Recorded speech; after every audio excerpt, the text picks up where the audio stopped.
Three Thick Bricks.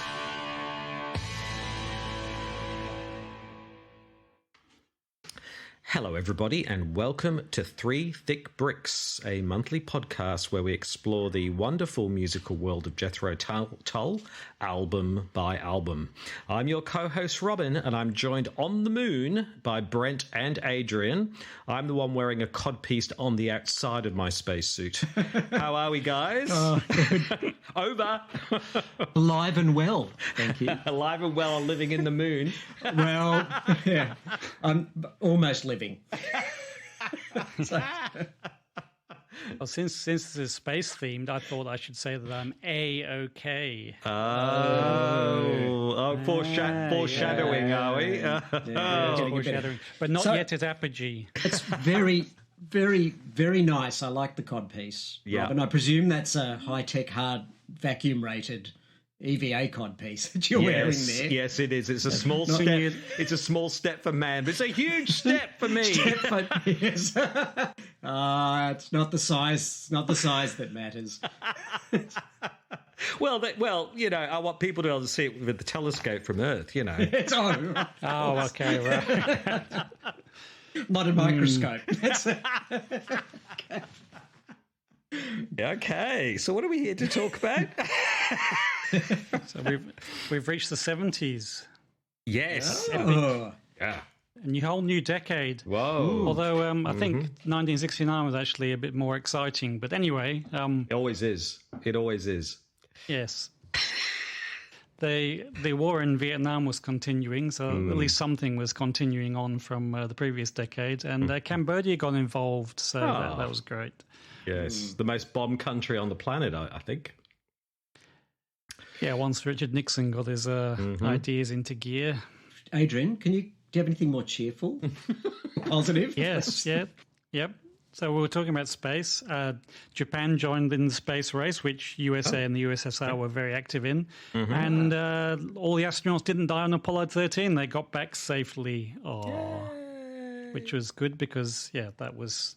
I mean, calling your spaceship Apollo 13 when I think space people are notoriously, what's the word, superstitious. So anyone who flies any or drives any or floats any sort of boat is superstitious, let's face it. Because Tom Hanks was able to rig up a piece of pipe and a filter to the codpiece. Yeah.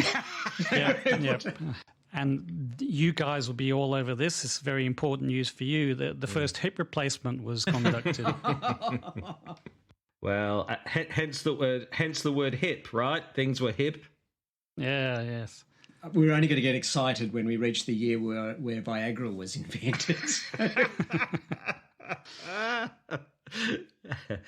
Stand Up Part 2.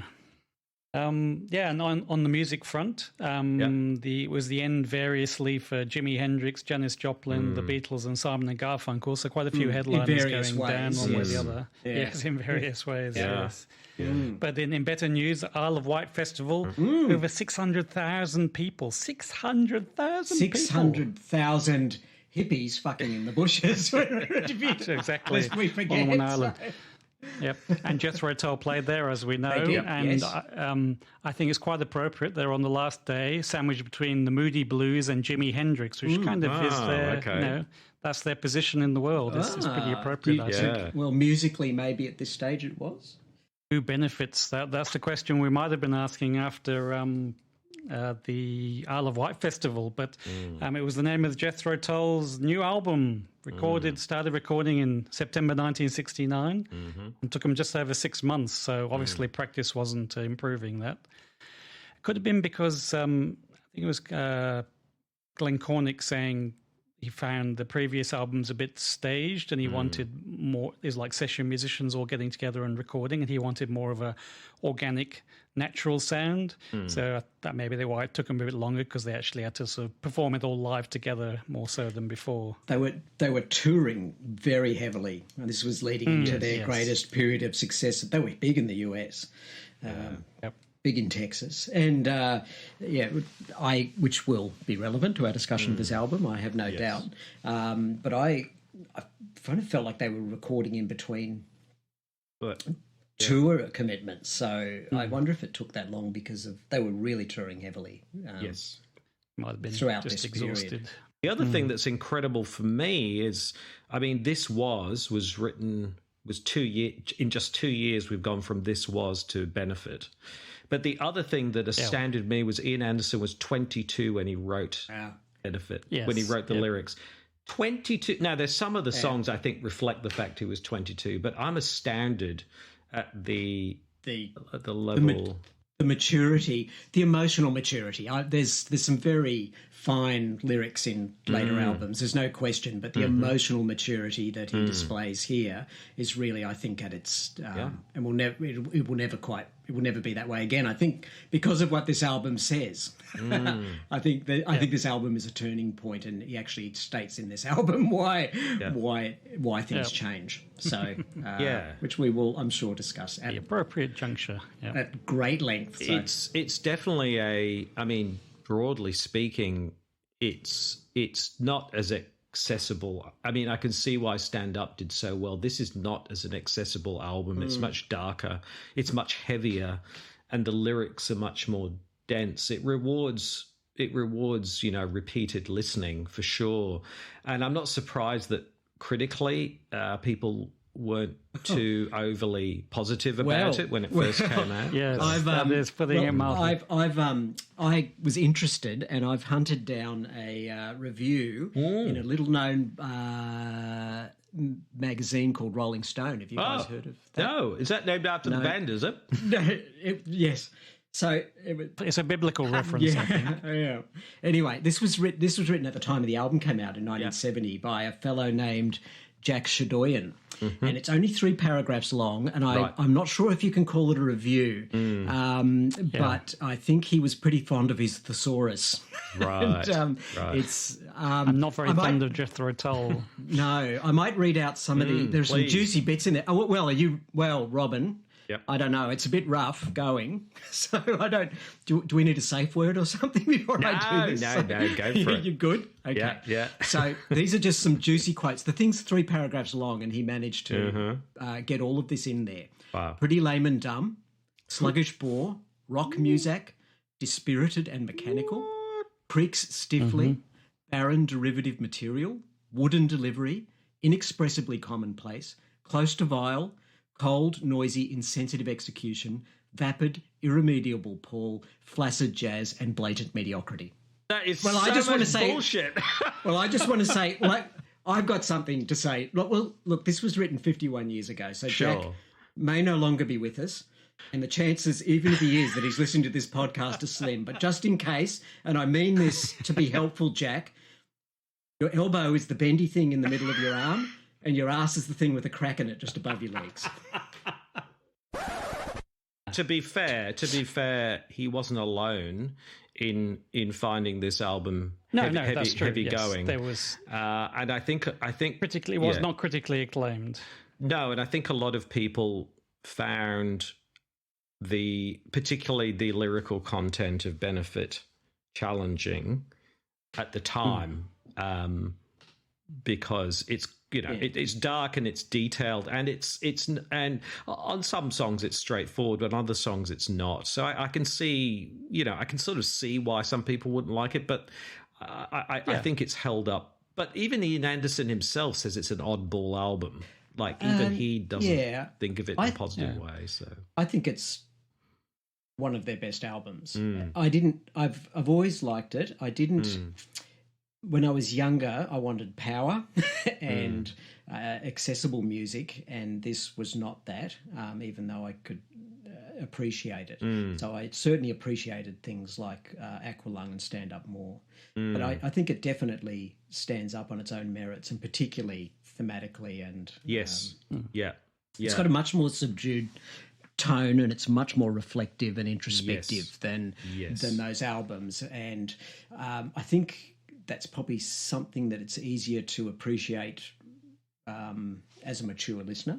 Yes, I agree. I so agree. And also in retrospect, it's the last album of its kind where there is so much revelation and sort of, songs about a sort of inner psychology, personal insight. Introspective. It doesn't. This is the last time we're going to hear an album that's consistently got so much of that content, because after this, mainly Anderson, I guess, because he writes nearly all the lyrics, moved away from. I think from this that. album directly explains why. Yes, as well, doesn't it? Which is very interesting that you see the shift and you get the you get it told to you. Get told exactly why. I think it's actually amazing. This sounds like a band lyrically sounds like a band on the point of burnout. Yeah, it does. And then we're about to get two of their most creative and interesting albums, celebrated albums. Yeah. So he found the answer. Yep. To what was ailing him and the band, as described on this record, because they get through it and start producing some amazing material. So and to your point about that, the thing that's particularly telling is the cover itself. The cover itself tells you the story. It does, and I never realised that. Because there they are. They are. The band as these little toy cutouts who can be moved around and manipulated by somebody else, and they are the real people are shut away behind a window looking at themselves and looking at you as you're looking at them.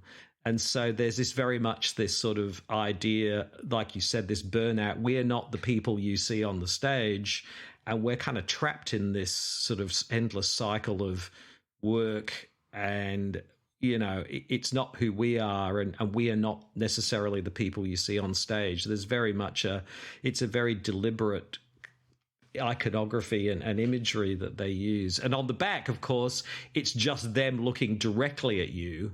The little toys have all been turned away.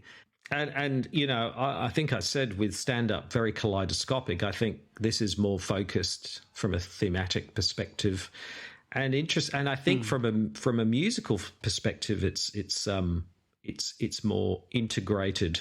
And also the introduction of keyboards from John Evan, and also I think Glenn Cornick does some work as well. It makes such a difference. It's incredible what a difference that makes. It gives a just very different feel to the album. When you get to Alive and Well, and the keyboards are just so prominent in that, there's just such a different feel for the song compared to anything we've had before. So we're on John Evan. I mean, it's interesting that this is kind of according to the jacket of the album, it's exactly the same lineup as the previous album, which is rare enough in itself. It's pretty rare they don't swap people around. And really, John Evan he joins in name and substance later on, but really he's already joined the band here. The other thing Ian Anderson said that was interesting was that with John Evan in the band, he brought a different educated musicality to the group, and because of the keyboards, the way they could be integrated in, anything was now possible. It wasn't just limited to the 4-piece. The keyboards just brought a whole range and scope of things that wasn't possible without them. It really freed them up creatively. Yep. Well, this was the last album for Glenn Cornick. Do we talk about that now? Or So I saw an interview with Martin Barr and with Glenn Cornick saying that he's always be Barr to me. Barr/Barre, yes. Martin Barre. Martin Bourret. Let's just call him Bourret. And then we'll Glenn Cornick was saying I was 21 years old and I wanted, we were touring and we were famous and I was having a time of my life. And Martin Barr said he'd go onto the stage with the keys to his hotel room dangling off the front of his belt so the girls in the audience could see where they could find him after the gig. Room 27. And I just think, and I think that was too much for Ian Anderson. That's what I hear, is that, and I don't think drugs or alcohol involved. It just that he was. Yeah, I don't think it was just Ian. Apparently, all the other band members were, quiet, non-partying types. So, and like Martin Barre, not a big partier. No. Clive Bunker, not. John Evan looks like he's just walked off the TARDIS in a lot of the times, and off the sort of Doctor Who. So, they were, apparently Glenn Cornick was the only one who really wanted to party down. So D. Palmer says that Ian Anderson was basically was like a Presbyterian. So he was very... But I don't get any impression that Glenn Cornick was being Keith Moon or anything like that. It was just, he's just being a lad. Yeah. He's a 20-year-old kid. And I don't know that musically, who knows what was happening in the studio and on tour, but I don't hear musically there being an issue on this album. Was it interfering with the music? I don't know. Who knows? I mean, was it just an issue of control, or was he unreliable to some extent? It's really hard to know. And interestingly, one thing I was surprised about was, I mean, the flute is on Benefit, but the flute is more muted. Yeah. Than it was, than I remember it. And some songs, there's a couple of songs where there's no flute at all, I don't think, which was a surprise. Very noticeable listening to it again. It doesn't have the aggressive, prominent place that it does on Stand Up or Aqualung to follow. The other thing is that this album would definitely benefit from listening to stoned, because as you talked about, the effects on it really do lend itself to a listening on some sort of chemical kind of enhancement. Which maybe that's been my problem.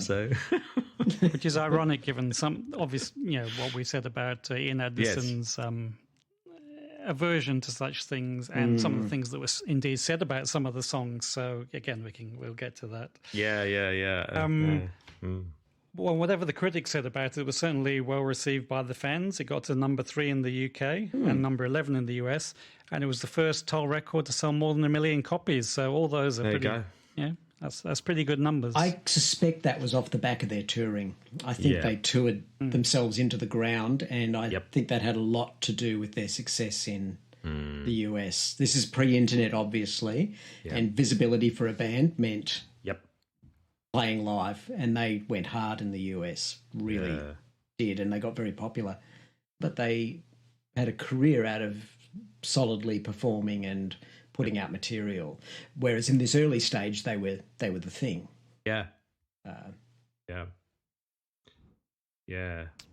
Given that they were never the thing from when we were all fans of them, it's hard to imagine, but I guess looking back in retrospect and reading stuff about it, it was true that they were like one of the up and coming next big things. Spoken of the same sort of breath as Led Zeppelin and groups like this.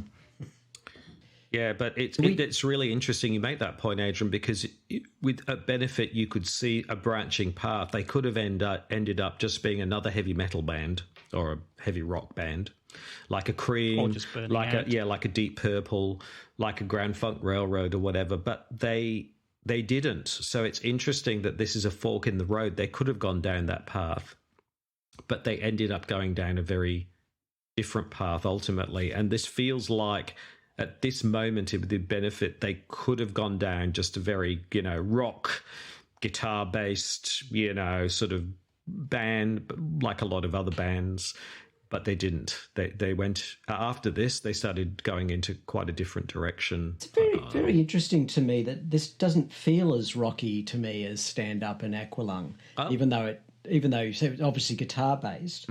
I think it's the tone of the album. Right. That it's a more muted, not necessarily musically, but just the whole tone of the album is more subdued. So it doesn't feel to me as rocky as either of those two. Right. Even if instrumentally, that is the basis of it. It just doesn't, even listening to it me, now. it seems not quite so much like a bridge necessarily between Stand Up and Aqualung, but it's a stepping stone off to one side that had to be taken to get to Aqualung, if you like, especially more the lyrics and the sort of moving away from what Stand Up was. It's sort of, edging away from it. In Stand Up, we had the whole, we don't know where we really belong. In this album, I kind of feel like he's worked out where he belongs and he doesn't really like the answer at the moment. And then Aqualung is sort of like it's the next leap off, a stepping stone, if you like, and to land on the Aqualung square. Good. Well, are we ready to dive into the songs? Yes. With you there to help me, we are.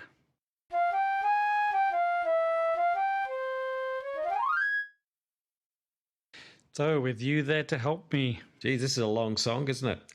6 minutes. One of my notes says, goes on a bit. This is, yeah. This is actually my favourite song on the album, but okay. I do like feel it goes. It outstays its welcome a bit, even though it's a fantastic song, it outstays its welcome. But that's not a huge issue. Yeah, to me, it's like he's finally found that point between the family and work that he found this is where he wants to be.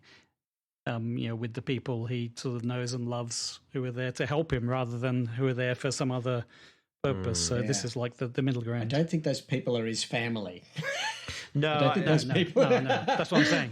He's found that place between the family and work, where his friends are, I guess. It's a refuge. It's in his mind and in reality, I guess, as well. Yep. It's hard to. Sorry, go ahead, Rob. Apparently, he had fallen in love with one of the people working at Chrysalis, and she was someone his first wife. Isn't it? And I mean, for me, this sets the tone for the whole album because it's about the rigors of touring and how god awful it is. They're struggling, to relentlessly have to, it's night after night after night of the same old stuff. And the only thing that keeps him going is this idea of getting, back to his friends or someone he loves to kind of just, get back to normal again. And again, it just talks perfectly to that being out of place, out of time, having to do these relentless performances, but that's not really who he is and that's not what he wants, and struggling with that. And I think, it's a fairly straightforward song from that perspective, but it really sets the tone and sets the themes really strongly for the album in that way. And the thing that really always struck me about it was the kookaburra mimesis, if that's the word you gave us before, Brent, which apparently is done with a backward flute, flute being played backwards through the satanic. Recording. Is that satanic flutes? Yeah. Yes, and that sort of, and this is repeated throughout the thing, and slowly the kookaburra laughing becomes maniacal kind of human laughter as we go along. So it's a really nice transition as that goes through the song. Yeah, there's backwards flute. There sounds like backwards clapping. There's laughter. There's echoing. It's really psychedelic stuff. There's a lot of. It's a bit Arkham Asylum, isn't it? My wife had reminded me. This is a great story. I'd forgotten because I did subject her to this album a bit the last couple of weeks, and it wasn't this song. She was listening to. Which one's got the backwards guitar on it? Is it Playing Time? And she said, "What the hell's going on there?" I said, "They're playing it backwards." And she reminded me of, it's child related. She grew up in a pretty strictly religious household, you probably remember, and she was actually listening to Jethro Tull. I think it was Heavy Horses in the house, and her father came in and challenged her on that, and no daughter of mine, not in my house, subliminal satanic message. This is Heavy Horses we're talking about, heavy for horses. fuck's sake. I know, it's ridiculous. And her brother, my brother-in-law, who I think you both know as well, had said, "Oh yeah, Dad, I think you're right. I've been listening to Jethro Tull, and I've even played it backwards, and there definitely are subliminal messages influencing me." He said, "I've been listening to it backwards, and I've developed a sudden urge to start knitting cardigans." That's awesome. And it goes on and on and on a bit. Does, but I do appreciate the keyboard in it, though. That's the thing, that suddenly there's less flute and there's more keyboard in it, and the flute that's in there is it. Yeah, it's You know what else is in there? What, balalaika? No, there's harmonies, vocal harmonies. No, it's not. With himself. No, okay. Yeah, there is actual harmonising. So I was going to ask you about that, because that features double tracking features a lot on this album. Yes, there is a lot of double tracking, but in this case, there's actual harmonies. Him harmonising with himself. It's not with himself. Yes, Yeah. Maybe so he's got a bishop there or something. So I know the purpose of double tracking is often to make somebody's voice sound fuller. Yep. And in a lot of the other ones, it kind of gives this weird sort of sibilant effect. And in Michael Collins' Jeffrey and Me, it has a weird, sort of, almost like a mini yodel effect to it. But here I'm pretty sure he's actually singing in with harmony with harmonies. himself. This is one of my issues with the album, and I won't. There's one song in which it's particularly intrusive, but I find it in a few of them. It works, but in a few of them it seems a bit clumsy to me, and I think it's a little bit of a shame. I love this song. Beneath the effects, the voice effects, and there's a fantastic song under there with a wonderful chord progression, really good, even despite its length, and it's my favourite song on the album. But it's a great shame that we don't. His voice in this period was at its best, and he might not have realised at the time, but it was never going to be as good as maybe into the next couple of albums. But we all know that his voice altered. As it does when people age, but we will never hear this song unadulterated and as good as it could be. There's clearly a psychedelic influence going on here. Clearly, whoever's engineering this stuff is trying out these new, reversing the tape and putting in all these extra bits and pieces. And again, if the listeners at the time were chemically enhanced, it would have been sort of quite impressive stuff.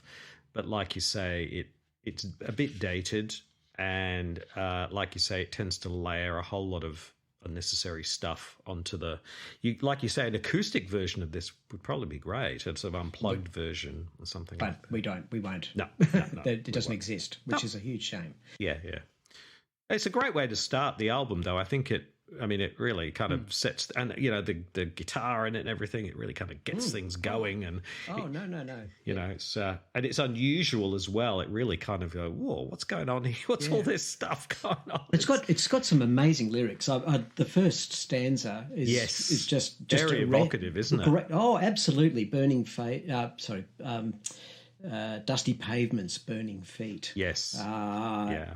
There's always Why am I crying? It's always struck me, days of peace, sweet smelling summer nights. It just that stanza, even when I didn't know what it meant, it always struck me as being very compelling.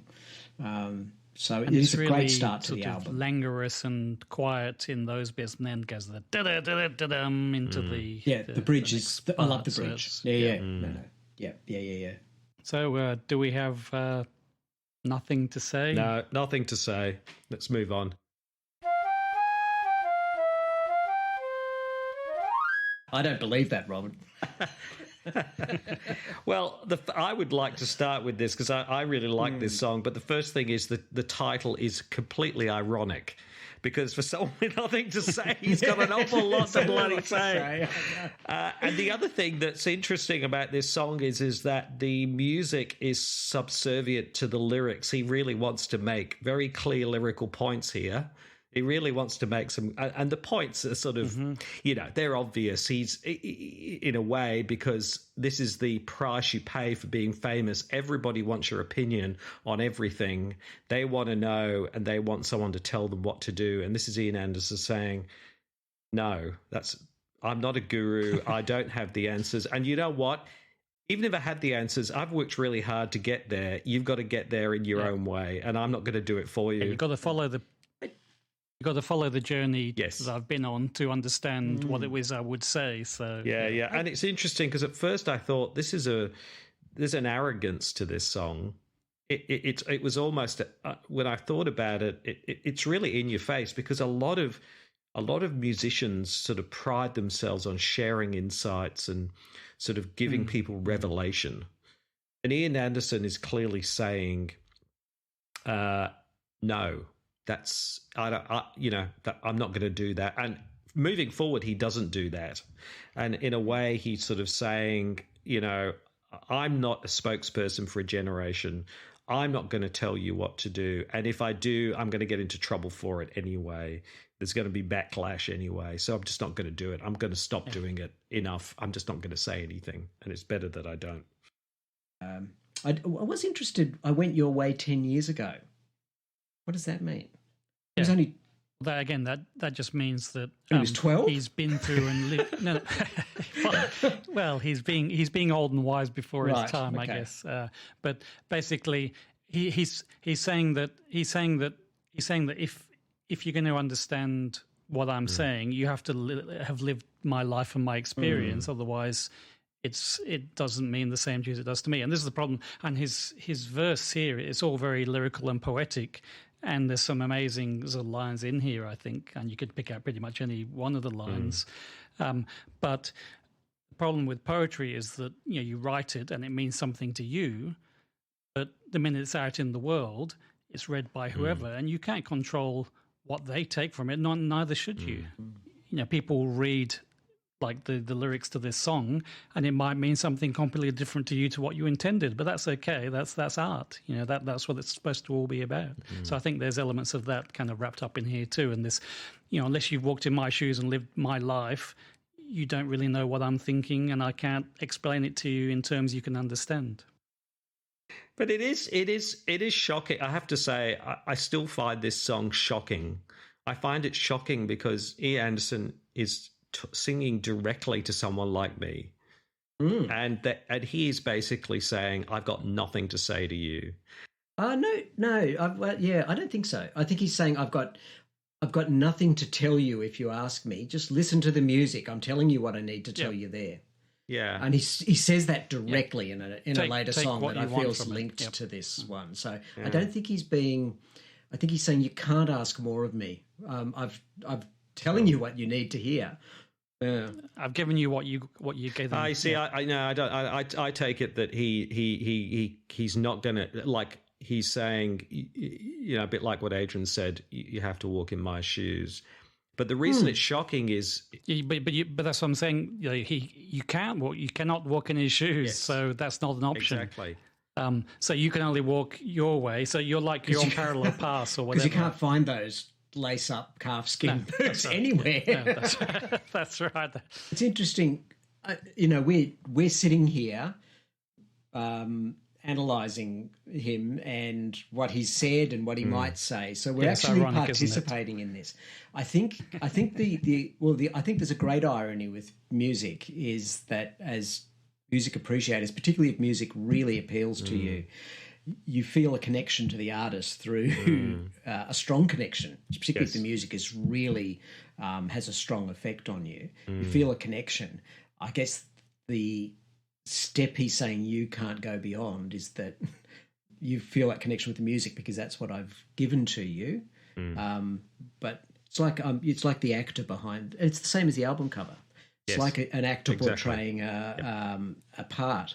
You might really appreciate the character and the portrayal of it, but the actor is a step removed and is not that person. So one thing I found fascinating about all the lyrics on this album is he's a lot more poetical, but it's not really hard to understand. It's just very florid verse, but there's nothing. It's not like it's Shakespeare that you're trying to nut out what does it all mean. It's still pretty clear what it means, but it is still a very florid and arresting verse. Florid. It's lyrical, but it's direct. I don't think it's obtuse. He probably gets a bit more obtuse in, if we're starting to look later at albums, Thick as a Brick and Passion Play. Passion Play. Much more obtuse. It's much more direct, even though it's lyrically, very high quality. Yes, interesting. I really like the style of it. Agreed. I've got nothing more to say. So we're now alive and well and living in.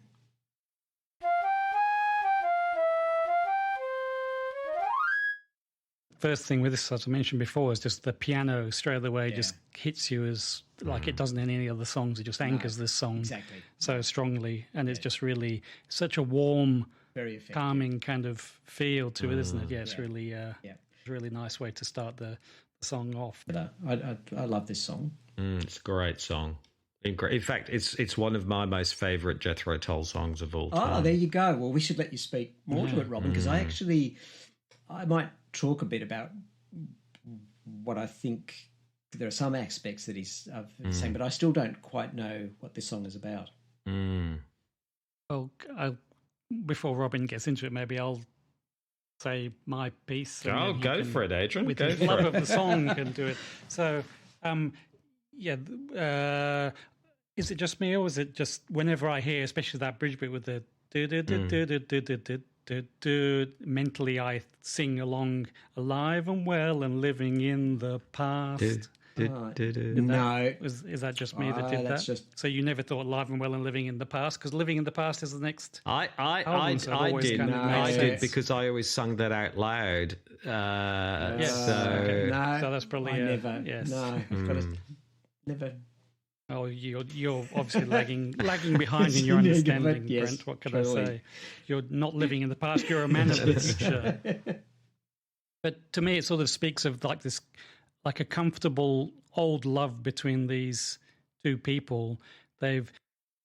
All their friends and family assume they've just kind of gone off and become married and are basically dead, if for want of a better term. Hence the title there, but actually they're alive and well and living in the past, and they've just got this strange but comfortable, symbiotic relationship where they live together and they're happy, and that's to me the main meaning of it. I could be totally wrong, but that's what I get from it. I felt Robin will. I think Robin will probably enlighten us. I felt. More to it. I don't know exactly what it's about, but I actually feel. I didn't feel it was from both points of view. I felt it was almost entirely from her point of view. it is. And therefore I felt it's quite empathic, particularly for a 22-year-old man writing about this. Now, I think this may be a good point to. We did early on suggest that there was a lot of sort of leery sort of seediness to the 70s aspect of Jethro Tull. And I think, it's hard to escape the groin thrusting and codpiece and flute phallus and all that sort of very suggestive stuff. But I think it's quite clear here that this is a young man who's able to put himself in a very sensitive and respectful way in the shoes of the other partner in a relationship. And I think this is a very empathic song. I don't know quite what it's saying, but it clearly is about a relationship from her point of view. And I've Well, Together or Freud, is it about his mother? And her relationship with her father, Yeah. Robin, no doubt, will now tell us how everything we just said is totally wrong. Well, I think what part of the genius of this song is that it can be interpreted in a number of ways, and I think the one of the geniuses of this song is, and Adrian touched on it with singing, is that it doesn't have a chorus, but it begs you to sing something in that chorus. It begs you to fill in with something.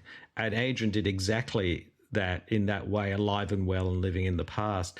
The thing that I get out of it, and it's interesting because the thing I've always gotten out of this is it's like a kitchen sink drama, which were very popular in the late 60s, these sort of working class kitchen sink dramas. There was Billy Liar, Saturday Night, Sunday Morning, these dramas that were very domestically based, but they were about women's lives and the drudgery and the isolation of women's lives.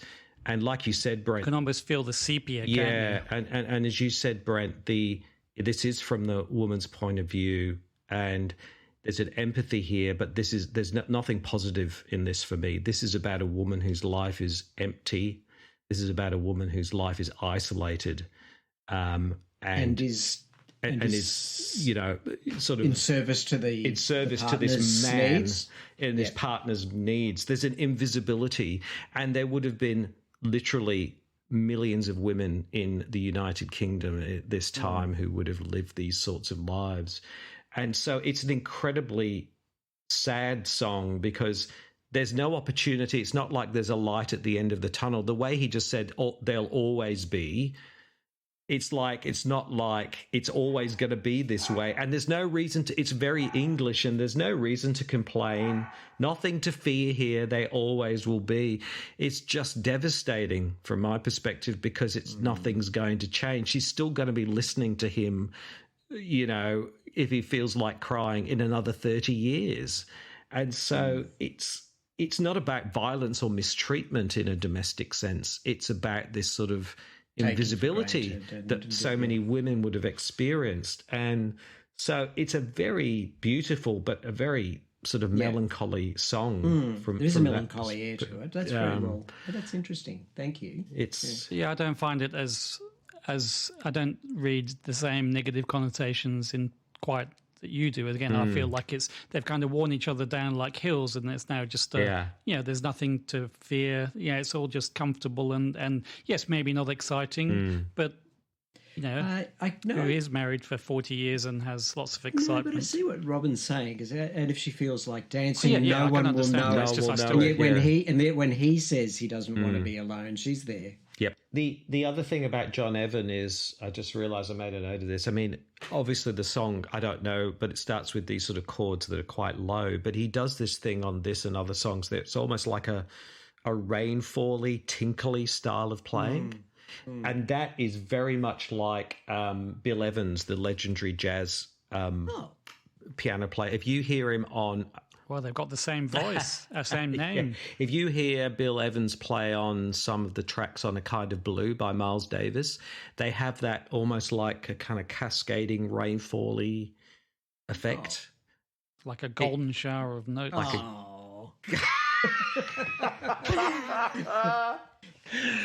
It is Sunday, but we don't have to go that far.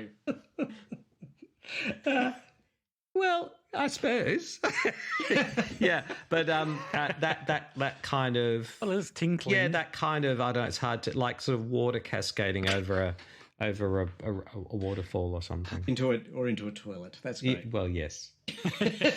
Moving on, son. Maybe we should have a quick toilet break and then we'll be back, son.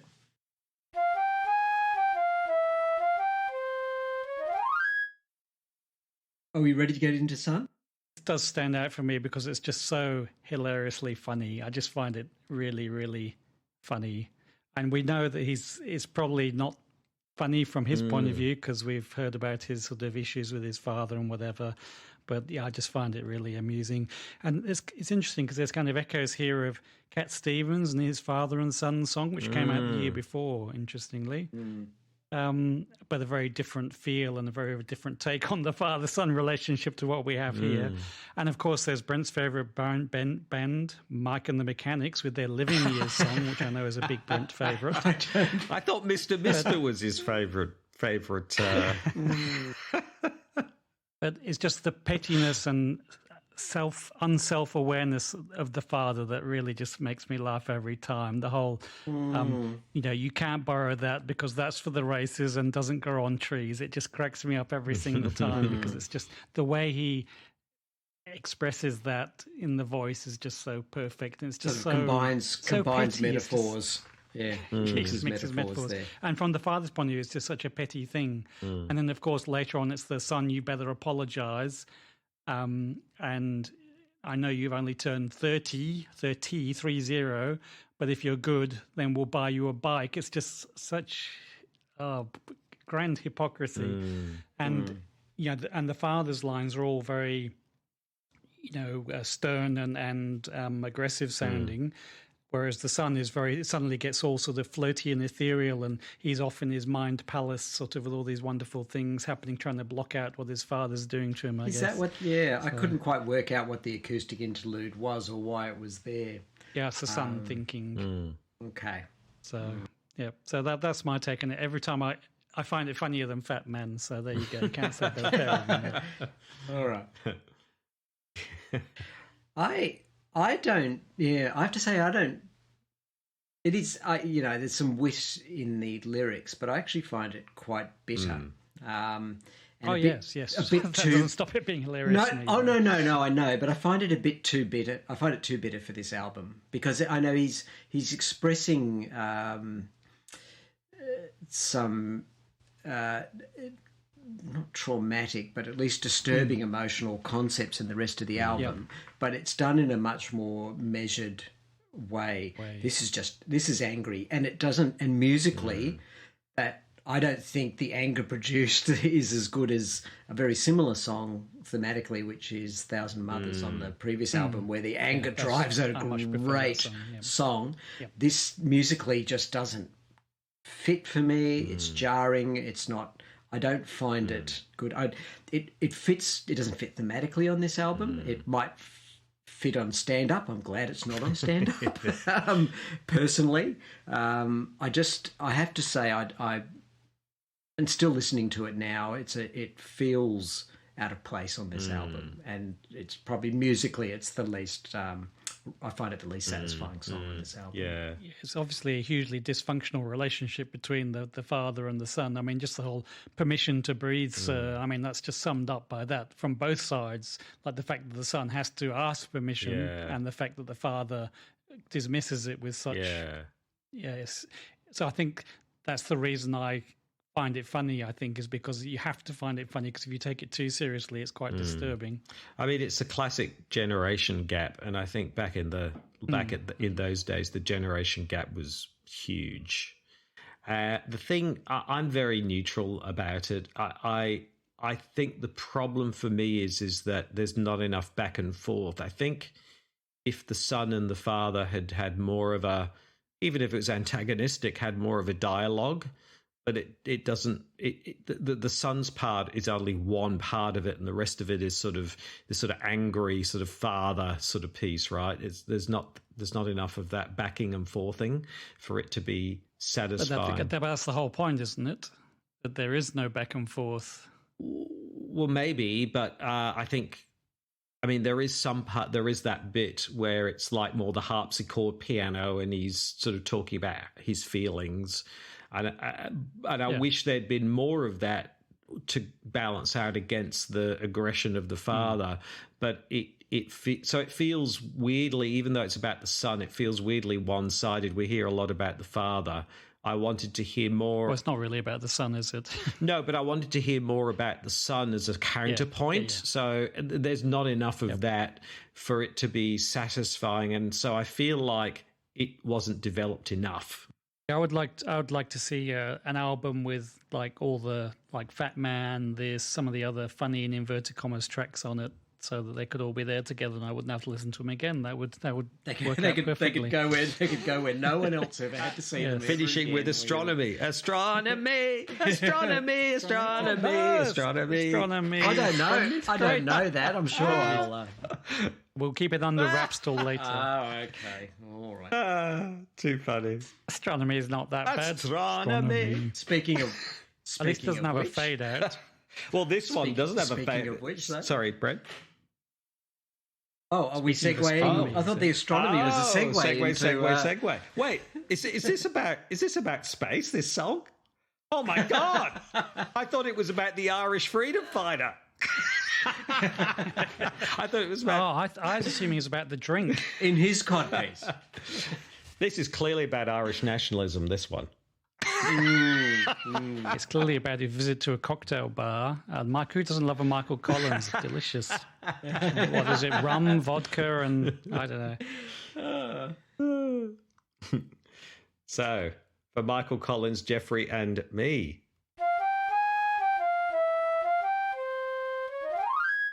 I think you should go for this one, really? Robin. Oh, okay. Well, isn't it? Well, I think this is probably the most intriguing song on the album. Fantastic. I mean, this. So I thought you should go for it. This is. Adrian and I will just head off for about an hour. I never knew that it was about those sorts of drinks and/or freedom fighters. I mean, this track is just incredible. I mean, this is progressive rock at its best, and it's only a few minutes long. But I mean, obviously, the the idea of it is this: it's it's Michael Collins and Buzz Aldrin and Neil Armstrong off to the moon. And the awesome thing is it's not from the point of view of Buzz Aldrin and Neil Armstrong. It's from the guy I didn't even know existed until I looked it up. It's Michael Collins. Who had to? I didn't know, and so the poor bastard. He's the one who has to sit back, watching them and watching the Earth and watching the moon, and he's stuck there. But the awesome thing is that it takes that idea, but also the way that it musically brings it to life with these two pieces, with these sort of the classic guitar bit with his musings, and then moving into this rousing chorus. It's progressive rock, at its best. Yeah. It's a really fantastic song. I really like this song. It's great. It is. I think there's obviously many more levels. It's interesting. I mean, he's not mentioned in the song, but Jeffrey's mentioned in the title, and I'm sure that's to suggest that Jeffrey is on the outside watching. Yes. Great events being performed by others. I don't know why me is there. Why me? Yeah. I was also going to bring this up too. Yes, because you can't. When you read it, you think, oh, well, it's obviously Ian Anderson, but is Ian Anderson really on the outside? Yeah. But as far as Jeffrey goes, though, I was wondering if Ian Anderson feels guilty about having not let Jeffrey into the band. And as we all know, very soon he does rejoin again. And is that a reaction to guilt he's feeling as expressed here? Yeah. But Jeffrey was the one who made the choice to leave. Well, so you don't know. I think he's saying to Jeffrey that there's more to it than that, though. You think it's a message to Jeffrey rather than an apology to Jeffrey? Yeah. I just think I think the whole album is about being out of space and time and looking on and seeing other, and I think clearly Ian Anderson's feeling that way. That real life is going on and he's stuck in this endless cycle of doing these. So he's the me. And Michael Collins was in that place. And we don't know about Jeffrey, but I suspect that maybe he's feeling a similar thing. So all of them are sort of in this space where they're sort of trapped in a place where they would rather be somewhere else, basically. And that's really what the song's about. I wish I was with you. I want to be with you guys, and I'm sitting here in this space, off in space. It feels to me like there's something even sort of grand on a grander scale going on here, and I can't say exactly, but I've a lot of the lyrics I can't even remember them all now, but there's almost a whole world's voyeurism. Absolutely, of what's happening on there the moon. is. So I think there is a much broader context to this album than the individual as well, which makes it really interesting. Obviously, that he does that very effectively. I can't translate that to all of the imagery he uses in there, but it's I think the lines you're talking about, Brent, are, and the limp-faced hungry viewers fight to fasten with their eyes, like the man hung from the trapeze, whose fall will satisfy, and congratulate each other on their rare and wondrous deeds. And to me, that's sort of saying that all the people back at home are kind of a bit like Michael Collins. They're kind of looking at this amazing stuff happening, one small step from participation. And just waiting for something to go wrong. But the irony is that they have more in common with Michael Collins than they do with Buzz Aldrin and Neil Armstrong, because they're just looking on. Yeah, I also wondered if maybe I'm reading too much into it, whether he was the limp-faced hungry viewers, whether he was talking about his audience. Well, it is that as well from his perspective. I think there are a lot of levels. Yeah. There are a lot of levels to That's this what's song. so It's awesome a really about interesting it. And to be fair, it's very impressionistic in its style. A lot, particularly the opening of it. It's not. It doesn't have it's about impressions and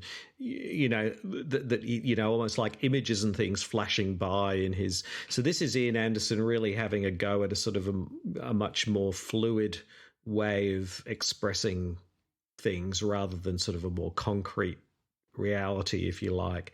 And I think it works really well, because how else do you explain what it's like to sit in a spaceship looking down on the moon and the Earth at the same time? I mean, unless you move to a more impressionistic place, that rather than a more concrete space. And I think he does that well. But weirdly, the chorus is very kind of rousing and almost, with your boys and, and you know. Well, but he is with them, yeah.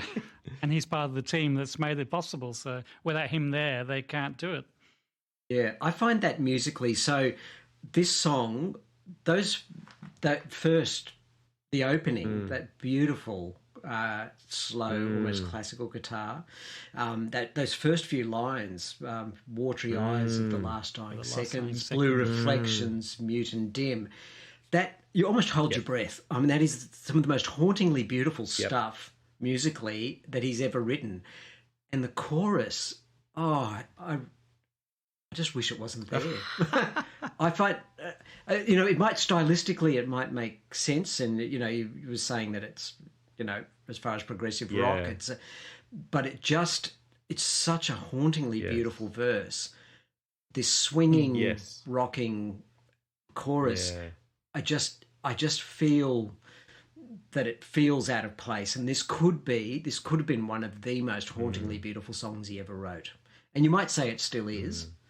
But I think that detracts from it. I really thought about that a lot, Brent. Exactly what you said, because you're right. The opening part is so incredibly arresting and beautiful.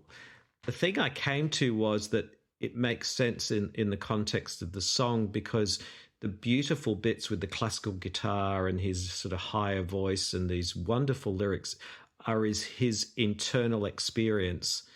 But then he's got to be, it then moves to him expressing something to somebody, out there. It becomes an external piece. I'm with you, boys. You're doing well. And then it goes back to him, how he feels inside. So the reason it feels so disconnected is because there's a disconnect between how he feels inside and what he's got to show to the world and show to his colleagues. Do you see? That's good. I can appreciate that structurally. Yeah. Just musically, it's very What is one of the most beautiful passages he wrote. Yep. Yeah. Just from a thematic point of view too, Brent.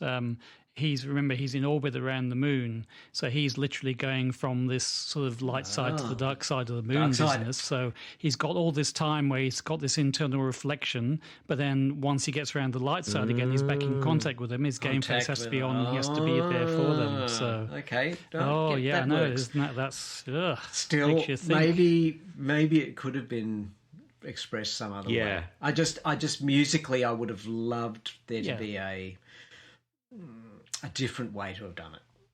On the other hand, it is very hard to write these sort of evocative, emotive verse and then make that go for a whole song by itself, sustain that.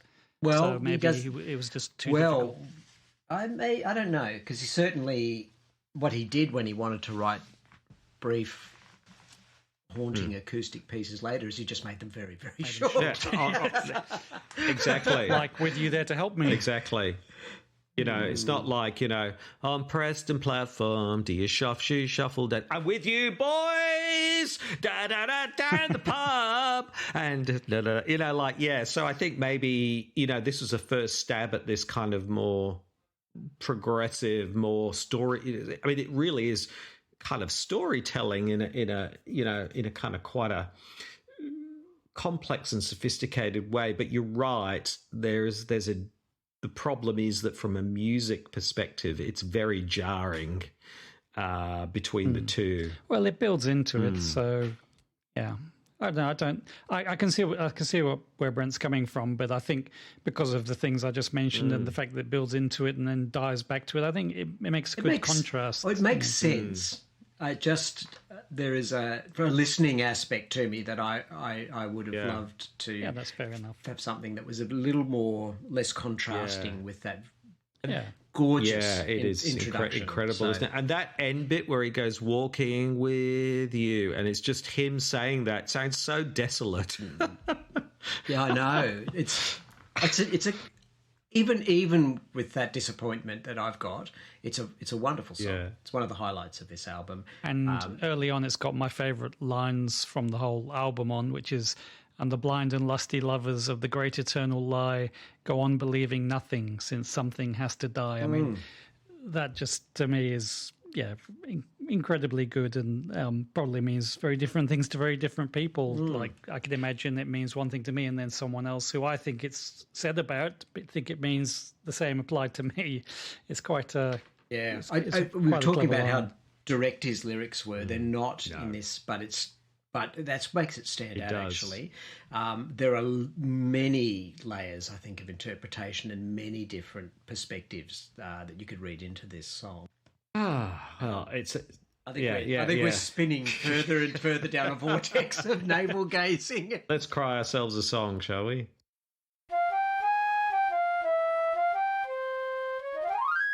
This has a fade in. A fade in. I was going to RT, say God. that. I was going to say it doesn't have a fade out, but what do you make of the fade in? That's a rare beast. Careful what you wish for. So, God. what is your take on the fade? What is your take in the fade in, Adrian? Yeah. Fade in is even worse than a fade out. Really? Yeah. Yeah. See, what I think happened is they played the song backwards, faded out, funny. and then when they Seriously. reversed it, you have the fade in. So he sung all the song. He sung all the lyrics backwards, and then they sounded the right way. Yeah, exactly. Satan. You're right. Satan. Nos joy It's Klaatu Verata Niktu. tang for tang. So I've quite a lot to say about this, so maybe someone else wants to go first. No, go you go go. for it, Go. Adrian. Go with it first. All right. I've only got one thing to say about it. Oh, I love it. Fantastic song. One of my favourite songs on the Well, album. that wasn't what I had to say, but you go ahead. I really like it. It's but there's problems. There's issues. So it's kind of Tell us why you like vocally.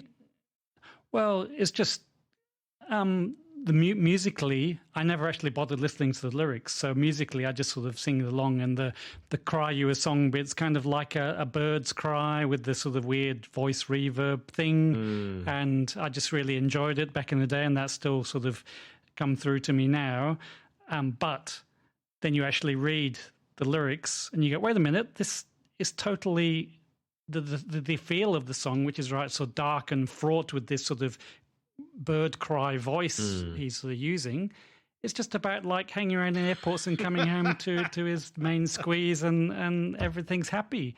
What the hell is going on? So, and this is the problem he has, is that people hearing this song have gone, oh, it's clearly about drugs. It's all about drugs. that's right. And you can see why when you look at the actual lyrics. Yeah. He talks about flying too high, flying so high, trying to remember Yeah. how many cigarettes did I bring along, and how the people at the airport are looking in his case but can't find what they're looking for, and all this business. But we know Ian Anderson is Chicken very his against bag. drugs, and apparently he's just so charmingly naive about it. They just never realised that people would think a song that starts off with "flying so high" and this kind of reverby voice, people could possibly link that to drugs. Man, oh yeah, man, flying high, man, woo! Yeah, so it's really just about his all the time he's spent in airports and being glad to get home, and folding my dreams inside my paperback. Again, online people are going, "Oh, folding my dreams inside my paper bag. He's putting the drugs in the paper bag." right. But, so people just read into it what they want. But I think the reason he's brought this upon himself. Thought I saw angels. Yeah, exactly. Jesus. Thought I saw the angels, but I could have been wrong. So I think he's brought this on himself. Yep. With the sound of the song totally being out of kilter with what the lyrics are about, and also these illusions which he apparently doesn't see himself, but other people are only just too willing to jump on. I've seen a live version of it, and it's actually it's a lot nicer because it doesn't have the weird vocal reverb and the whole fraught sounding voice. It just sounds kind of cheerful and a little bit sort of I'm glad to be getting home type of feel to it, because it doesn't have all the effects on it. So again, I think I liked the song with the effects on before I knew what it was about. but then knowing what it's supposed to be about and having tried to connect that disconnect, I think the live version without the treatment is actually better. I find that this song, particularly the vocal treatment to be intrusive, and it almost takes a song with a good riff and a good idea and almost really, at least from the studio recording point of view, turns it almost into an oddity, which is just, thematically, I was talking about, I think there's a studied progression in this theme of him escaping the pressures of touring. And in this case, he's not just thinking about it as he was in With You There to Help Me. He's actually arrived, and he's almost there. And it is, again, it's quite positive. I'm a glad bird. I've got changes to ring. I think he's almost arrived back with her. And I think it's it's midway between With You There to Help Me and Inside, that progression towards his getting home and getting to a refuge away from the pressures of his professional life. But it's the vocal treatment, it's too long. It feels like there's actually a point it feels to me like it should stop, and then surprisingly and there's another the riff starts up again. It's got a really good riff, and live that's there, but I just I don't know. I like it and I'd listen to it, but it just I feel like it the vocal treatment, the length, turn it into it's fighting against itself, isn't it? I wouldn't be surprised if he did that deliberately. I thought, I'll write a song that sounds like it's about drugs for all those hippies, and actually it's just about going through airports. Because it makes the whole, it kind of really destroy once you know that, because I always thought it was about tripping, and that was fine. But then when I found out it wasn't, it was so disappointing, I have to say. It really was.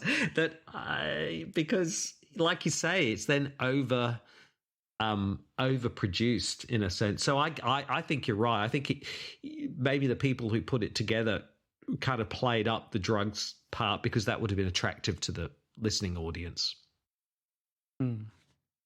Maybe. But again, I think it's this, another example of moving away from introspection, which we have here.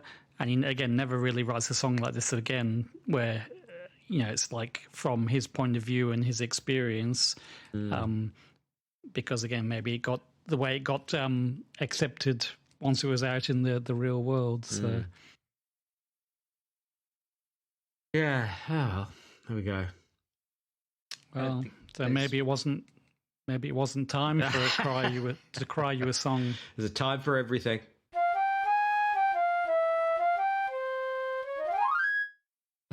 This is my least favourite song on the album, I have to say. Yes, really, it is. Yes. Oh, I like it. Well, that's not allowed, Brent. That's just that's just not good enough.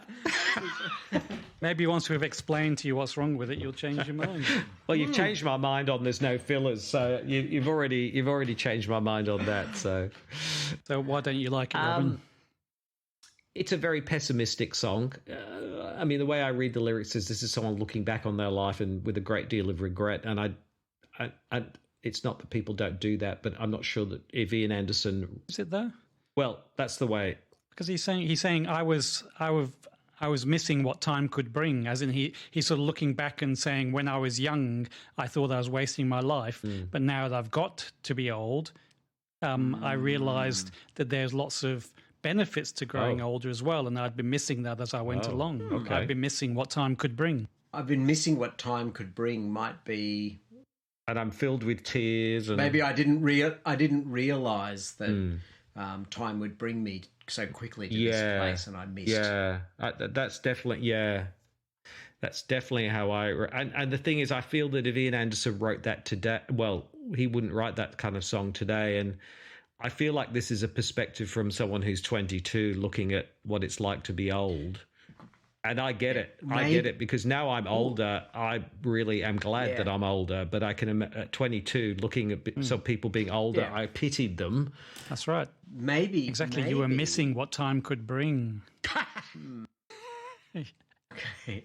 Maybe this links in some way to Sun, and he's commenting, what exposure has he had to people in middle age. Exactly. His father. So maybe he's reflecting on what he thinks might have been his wasted years. I just think it lacks insight. I think the problem for me is that it's fine to write a song about somebody looking back at their life with regret, but this song lacks insight. It tells you, but it doesn't. Yeah, of course, because he's only 22. That's the thing I find bizarre is he's 22-year-old trying to write a song as a 50 or 60-year-old, and it's a bit like when in Nothing to Say he says this. You can't do that unless you've actually lived that life experience. Yeah. So it's kind of it's a bit bizarre, isn't it? I think back to your point, Brent. There's great insight in some of these songs, and this isn't one of them. I don't mind people writing about people looking back on their lives or forward on their lives with regret, but there needs to be insight. Otherwise, it's just. Would we have felt that way when we first listened to this? So probably not. We're in that position now. I don't feel that way, but are we judging now as probably that's people in the age group that he's talking about and saying, "Oh, geez, what does a 22-year-old know about us and our perspective?" I wonder when I was 22, I thought that was, okay. Yeah, whenever I get to feel this way, I find it hard to find new words to say. But I remember in my 20s, I did quite like this song, but it's really got off the boil for me. Yeah. So maybe I think I agree with that. I think I would have seen this as a song with a much deeper song and that idea of the sadness and regret of old age, which I find it difficult to relate to it now. So I don't know what old age is like, but middle age is awesome. Maybe you guys can tell me more about old age. The one welcome thing is the flute's back. We haven't heard the flute for a couple of tracks, so it's nice to hear the flute again.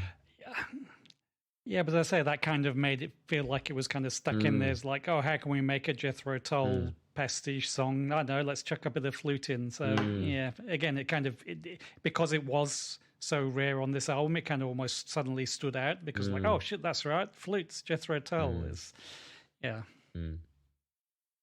Yeah.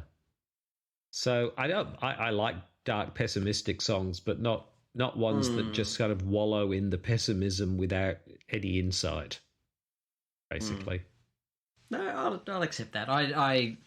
It's not the high point of the album, but I'm still not. It's not down. the low point. I'm quite happy with it. I mean, it's a pretty, which as things go, it's still pretty good. I mean, the album's excellent album, so but it's not one of the best tracks. Which one made it onto Living in the Past? It was Alive and Well, wasn't it? Yep. Or was it Inside that made it onto? No, Alive and Well. Alive and Well. I get not confused about which song is which, but just the titles about which one. Inside's the one they put on the US one to lighten the first side, apparently, to make it a bit. Yes. Really? Well, that's interesting because I think Inside belongs right where it is. I agree too.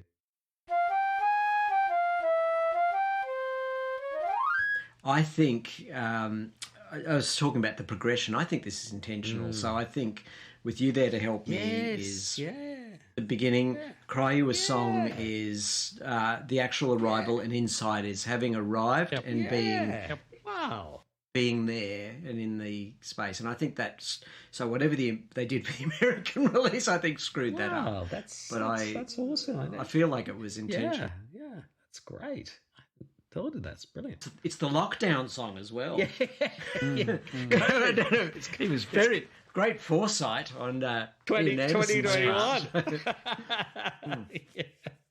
That's so true. It's a great song, though, isn't it? I mean, it is. This is probably the highlight of the album for me. It's very folksy. I don't know if there's a hit from this album. There's some good things, but if there was to be like a song that was a hit in quotes, then I think this would be it. And again, you put something out there and people make of it what they will. And a lot of people just look at the inside line and the "can you cook, can you sew" maybe and think, oh, it's about prison. And I think I facetiously mentioned on a previously previous episode that might have been cut that it was about prison, but it's clearly not about prison. It's about living life inside a relationship, inside yourself. Yeah, and just enjoying the simple pleasures that think brings. Can you cook, can you sew, I don't want to know is actually quite respectful. It's kind of, I don't want you to be the poor woman in alive and well and living in. I want you to be, that's not what matters. It just matters that we're here together and that's it. Yeah, absolutely. And we're having the best cup of coffee I've ever had. What the fuck is Jeffrey doing there? He's invited round. Jeffrey makes threesome? Jeffrey makes threesome? What is going on? Where's Michael? He's having his friends over for tea in the evening before he says Jeffrey's there, so it's not too freaky. It just seems to me, okay, maybe it just seems to me like it's about a very intimate thing, and suddenly Jeffrey's there. Jeffrey's always there when you least want him. Is he? Yes. Looking in the window. Jeffrey is so versatile, he is, isn't he? No wonder he came back to the band. He was just. I really like this song, but it's a strange. It's a strange track. So first of all, it seems to start. For me, it kind of feels like it's already started, and we're kind of entering part way through. But the weirdest thing is the percussion on it. I guess it's deliberate, but it feels like the percussion's there, but it's not.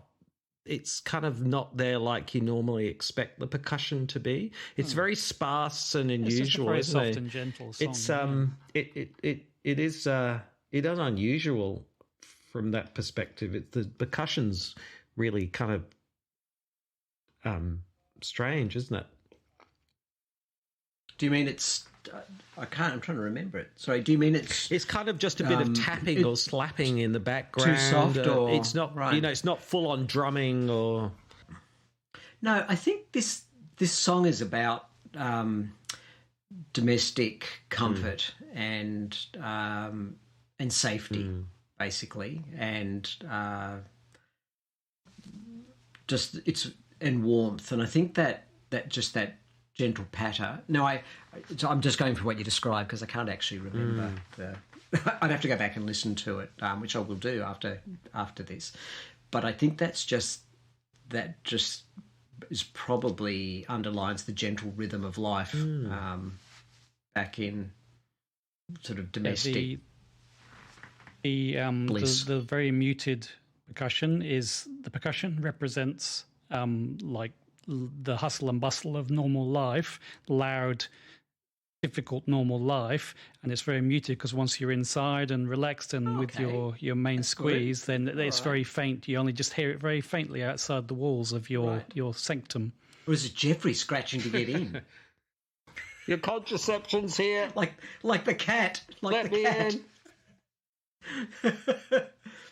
I don't. Yeah, I think it's just a very warm and comforting song. I love what I find very interesting, and it's got one of, I can't keep saying his most beautiful verses and lines, but but in this period he writes some really good, and I love the stanza, "Take a walk in the park, does the wind in the dark sound like music to you? Well, I'm thinking it does to me." And now that he's actually home, he's almost saying that the music I hear just in the rhythms of our everyday life is actually more important to me than the music I make professionally. I'm a professional musician, but the wind that we hear together walking in the dark means more to me and is more important than what I'm doing on the outside. That's how I interpret it. It's beautiful. It is. Beautiful line. It is. And I'm sure Jeffrey would agree. And you're right about that. Can you cook? Can you sew? I don't want to know. I'm not interested in that. So it's a million miles away from woman. You've done me wrong, woman. And I think it's great that they have such a comfortable, easy listening, but still great song with some great lyrics in it, just to round out the album. I think it makes a great place to stop the album and end on a high. Really? Okay. Well, what do you mean? Is there more? Oh yes, yes. Yes. I think you're one of my favourite songs is still to come. I think we're going to have I think there's a disagreement in our future. So we're going to do Play in Time, Play in Time.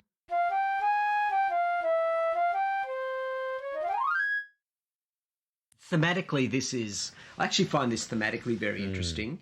I don't like the vocal treatment on it. Again, I find it quite intrusive, and maybe I'm just being too sensitive, but I find the double tracking quite intrusive, which is unfortunate because I think, it's got thematically,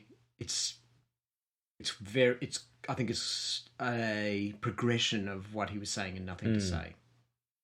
And I didn't until today when I was sitting down looking at the lyrics. So I think what he's saying again is, my music is what I'm telling you. Don't try and look beyond that. I don't have other things to tell you. This is what I'm telling you. And I just had a bit of a revelation today looking at the lyrics. When he says talking to people in my way, I used to think that meant talking to people who are in my way, that all these people are in my way. I actually think what he's saying is talking to people in my own way. This is the way. This is the way I'm telling you through my music, and that's my way of telling you in my own way, rather than being in my way as an obstruction. And I'm certain now that that's what he's saying. Now that I've looked at it. Talking to people in my way. Wow, I'd always just assumed it was about people getting in my way, and I'm frustrated and angry and fed up. But wow, okay, that really does change the interpretation a fair bit. Well, I think it's deliberately has both meanings, but to me, I lean towards him. Yeah, he wants you to take the first meaning, but he knows that really what he means is the second meaning. He leads up to that by saying, I'm playing. Blues was my favourite colour. It's a great line, by the way. Blues was my favourite colour.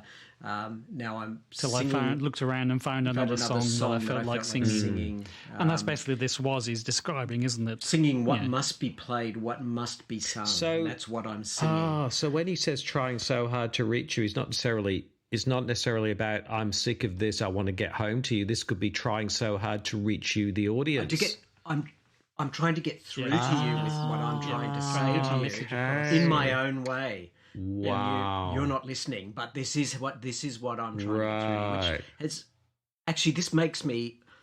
This was never my favourite song by any means. In fact, I was not a big fan of it, but I appreciate it. Having looked at that and getting that, I really feel like I appreciate it. Yeah. I'm still not a huge fan of it, but.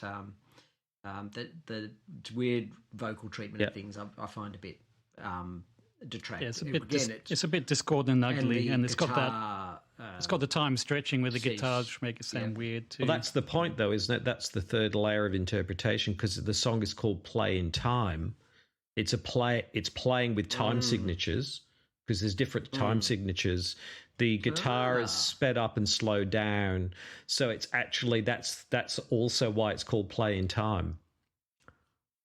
Yeah, that's my problem with it. It's trying to be too clever for its own good. That there's all this self-referential fourth wall breaking. There's the play in time. They're trying to play in time, play along with the track. Yep. It does rock, though. I've got ROX. It rocks. Does. I mean, it rocks. Oh yeah. It rocks. In an ugly and discordant way, yeah. Well, that's rock. It goes from a 6/8. Yeah. It goes from a 6/8 time signature to a 4/4. There's the guitar time stretching. Yep. There's all sorts of things going on. There's him talking to the audience, but also not talking to the audience. Yeah. So again, it just, to me, he's just trying to be too clever and fit too much into this play on words with play in time, because it's play in time is a big play on words, and I much prefer nothing. It's basically a mirror of Nothing to Say, and I much prefer Nothing to Say, and I don't think you need both. So. Yeah. I think this develops the idea more than Nothing to Say. Yeah. I think this more directly says my music is my message. Don't try and load the other crap on me. I'm not going to talk to you about other things. Listen to my music. Stop taking drugs. Listen to my music. Yeah. And also on top of that, recognize the frustrations of my life of trying to do this stuff. Sleeping's hard to come by, and I've got to keep doing this. So I think it develops that also that I never imagined my life would end up this way. Yeah, but does the audience, do we care about that? We don't hear this crap from him. I mean, Also, it's very interesting that this is right near the end of the album, because I think this is him saying, if I'm going to go forward, this is the only terms I can do it on. I will tell you what I need to musically, but I'm going to have to distance myself. Talk to people in my way. Yeah, I'm going to have to distance myself emotionally. You can't have the rest of me. I'm giving you what you're going to get, and this is it. Listen to my music and engage with it, because that's how I'm going to speak to you. And as we've noted, I just say, look, there are there's at least one beautifully tender track on, an immediate track on Aqualung, but by and large, he starts to remove himself emotionally. And I think this song is actually saying, this is the terms we're going to be doing this on. So Play in Time, I'm not terribly fond of, but actually I understand it a bit better, I think I think it's very interesting in what it says, and I think the consequences of this are played out in his subsequent album. Well, you've certainly changed my mind on it, because I hadn't thought of it that way. That's great. Yeah, so with that final message, I think it is a good way to wrap up the album. Hold on. One of the best songs on the album is coming up.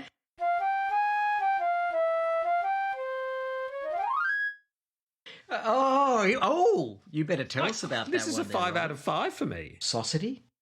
Yes. Really? Go, tell us, because I love this song. It's something out of 5 for me, but go on you go. Oh, no, it's your turn to convince us. So I like it. It's gothic and dark, this song, and the use of organ and keyboard in it is just fantastic to kind of give it that gothic dark edge. It actually reminds me of the Animals song "House of the Rising Sun," except slower. I can see that. Much crap, but and really, it's really Anderson talking about the constraints of English society and class. He's personifying it as a woman, this sort of woman who pretends to be very straight-laced, desirable but fading. Well, but more that are very prim and proper, and it's all crap.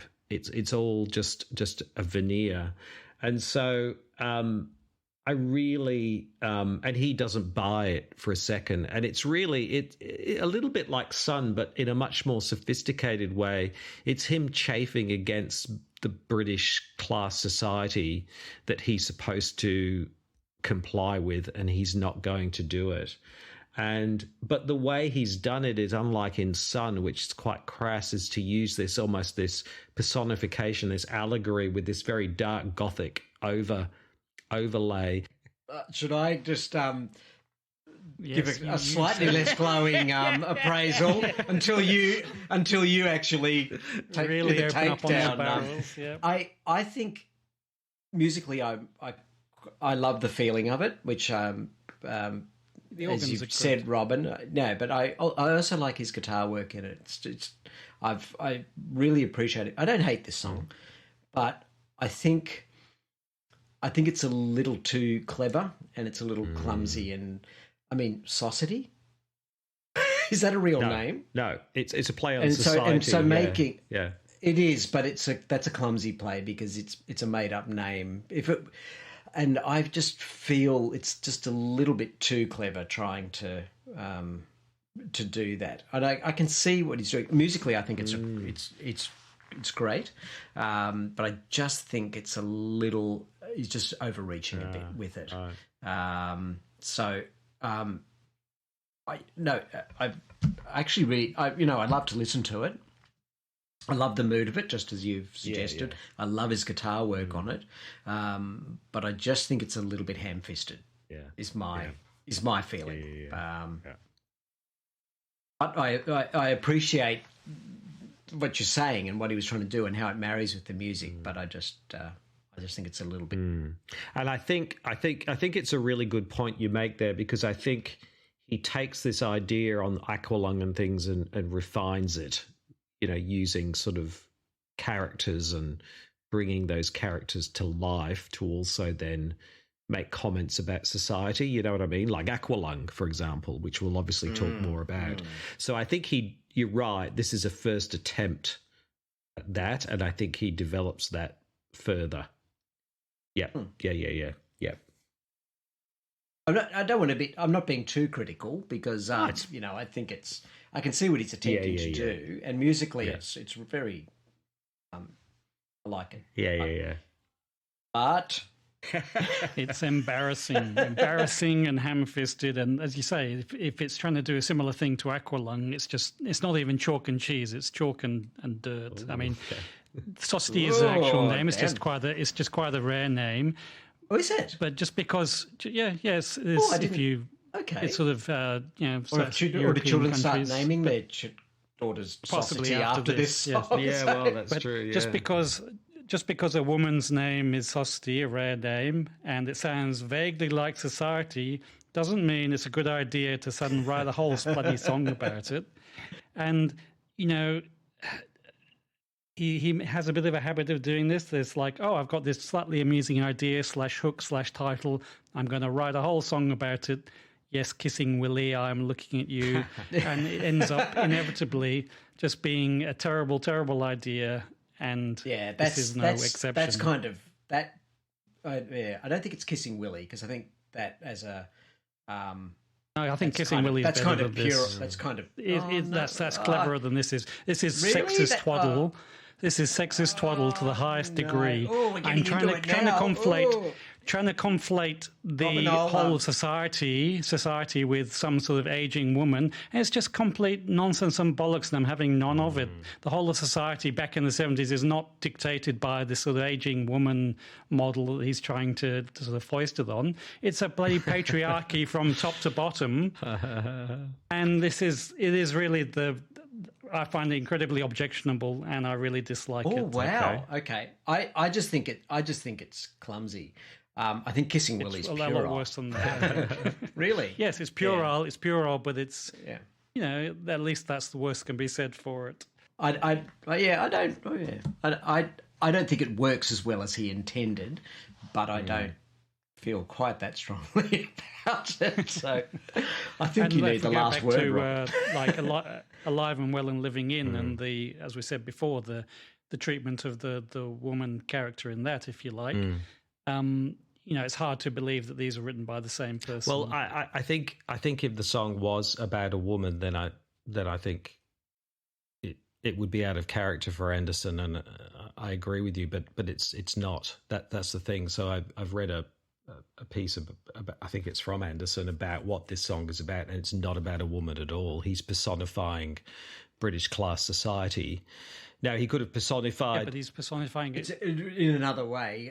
He could have personified British class society as a sort of a fat old, guy. Yeah, and that would have been a lot Freddie, more... you're a in keeping, stupid I think. bloke. So I don't see it as... I do see that he's personifying society as...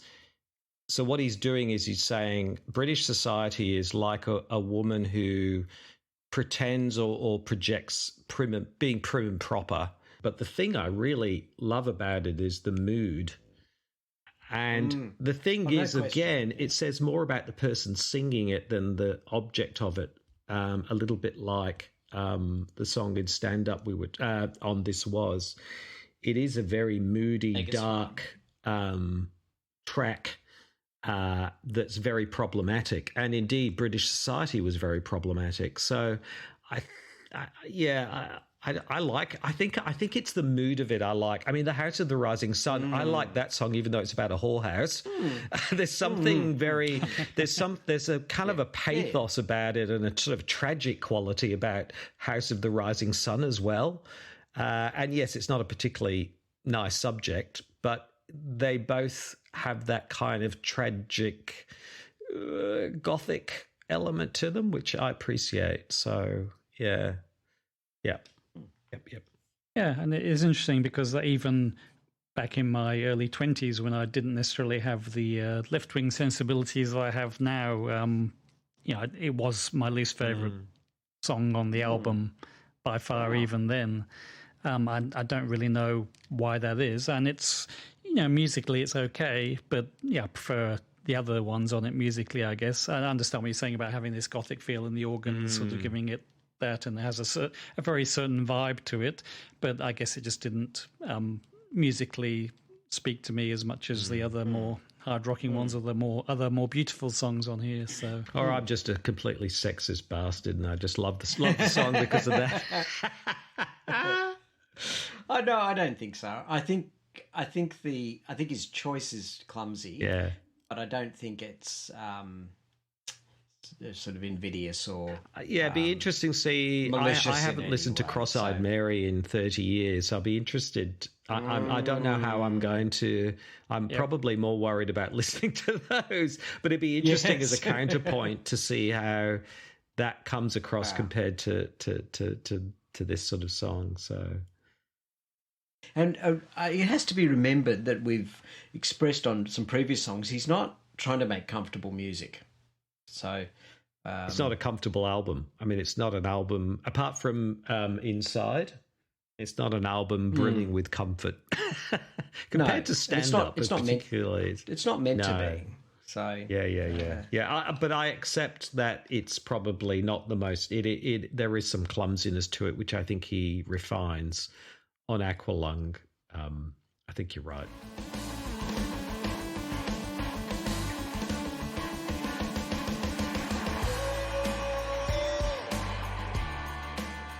Sum up. All right. I've so Benefit, I've always liked it, but it was not among my top albums of this period, and I still I appreciate it more now. I'm just reiterating what I've said before, but I think I understand it more, and I'm better able to appreciate the tone of it now. I can understand why it wasn't immediately accessible to people, and people didn't warm to it initially. It's not a perfect album. I think when you're trying to create an album of this tone, it can be difficult to maintain that successfully, especially when he's trying to be artistic about it as well, which we've discussed on a few songs. And there are some aspects to the production which I think let it down. And there are some very fine songs on it. I love With You There to Help Me, Inside. I should be able to list more than that. Alive and Well and Living In, Michael Collins, are all very fine songs. And I think it's very interesting he was writing more upbeat music as well during this period. But I think they consciously chose what should go on this album. And so I actually think it's probably the most thematically coherent album up to this point. And I don't think later on theme becomes an end in itself for the albums that are coming up. I think this is thematically coherent because a collection of songs were being written about current experience. So they are a product of where they were at, not a conscious decision to write that sort of music. If that makes...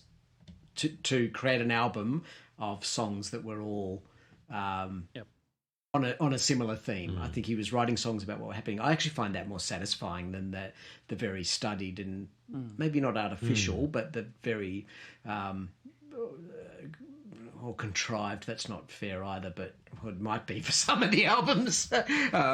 But I find it much more satisfying that this is so thematically coherent when it was really just a product of him writing songs about his experience at the time. And I think this is the most emotionally complex and of his albums, probably the most emotionally complex. And I think it's really fascinating because he tells us directly about why he's going to change his musical direction. And then we see it. And I think it's fascinating that after an album like this, that the band persisted and went to new heights. So obviously, what he's said that he's doing in this album was successful in allowing them to continue and be artistically creative despite the difficulties of the position he was in. You're up, Adrian. Yeah, and to me, it's sort of like a bridge between Stand Up and Aqualung. He's bringing down the shutters here on the sort of the love songs, the introspection, and saying, look, I've said everything I've got to say about that. And apparently that was a good thing, because we know from here onwards they kind of freed up to create some of their best work going forward. So it's hard to argue with the change in direction, if you like. And the hard rock edge extrospection is the other word. From now on, we get a more hard rocking extrospection. What's that? So Is yeah, that a word? I think yes, the opposite of introspection, obviously. Oh, okay. Extrospection, you see. I just made it up, but it might. It should be a word. I'm going to go It's not. check that. It might be a word. It might not. But yeah, interestingly, I think I mentioned earlier that Stand Up I did not prefer as much as this when I first heard them and growing up, but my position on it's definitely changed, and I appreciate Stand Up a lot more and see the flaws in this a lot more than I did before. But yeah, overall, I think there's still the songs you mentioned, especially. I agree. There's some very good songs on there and some very interesting lyrical writing as well. So, yep.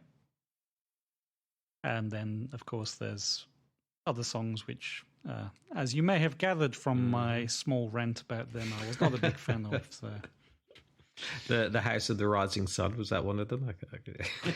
Yes, yeah. Well, yes, Benefit. It's definitely darker, more complex album, and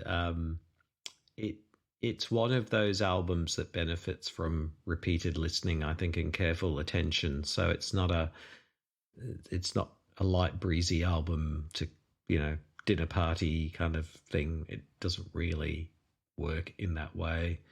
I think I appreciate more this album. I think I'd always liked this album because of some of the songs on it, but I hadn't paid attention to it as much as I have in the last couple of weeks. So I really appreciate just how great this album is. I think, yes, it's not a perfect album. I think A Time for Everything is probably the song I dislike the most, but I think there's a lot to like here, and I love the addition of the keyboards. John Evan and Glenn Cornick make a big difference with their arrangements, and I think that really, really, really, really steps things up from Stand Up from that perspective. Moves away from that more experimental style. I think things are more integrated thematically and musically.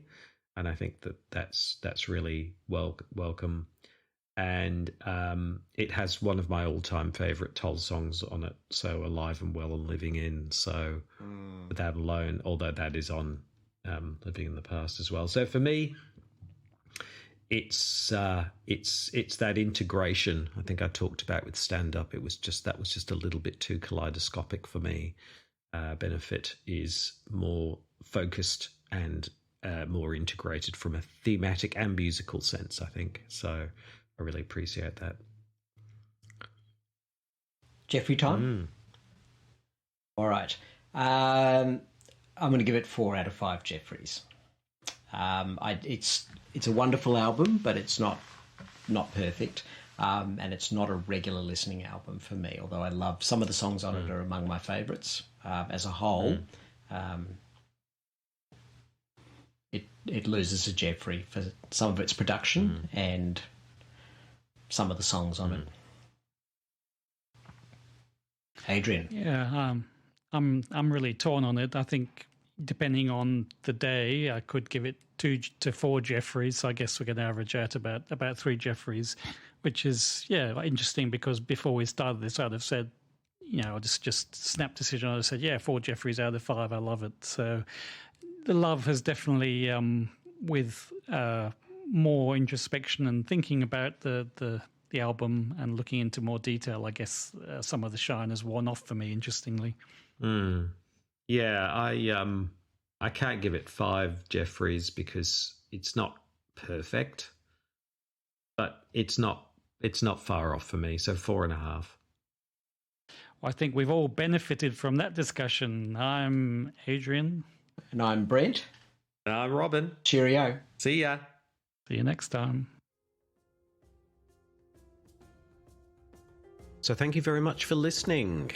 If you would like to leave us any comments or you would like to subscribe to this podcast, and we sincerely hope you do, there's a number of ways you can do that. You can find this podcast at www.threethickbricks.com. You can also hit us up on the Facebook page, which is at 3 Thick Bricks Podcast. And you can also send us a Gmail if you really want to at 3thickbricks@gmail.com. And all of those details will, of course, be in the show notes. So next time we'll be, of course, discussing the iconic album by Jethro Tull, Aqualung. And, of course, we are all very much looking forward to having a chat about that one. Maybe some controversial views about that particular album, but we shall see. Until next time, I'm Robin, and on behalf of Adrian and Brent, I wish you all the very best and see you later. Bye-bye.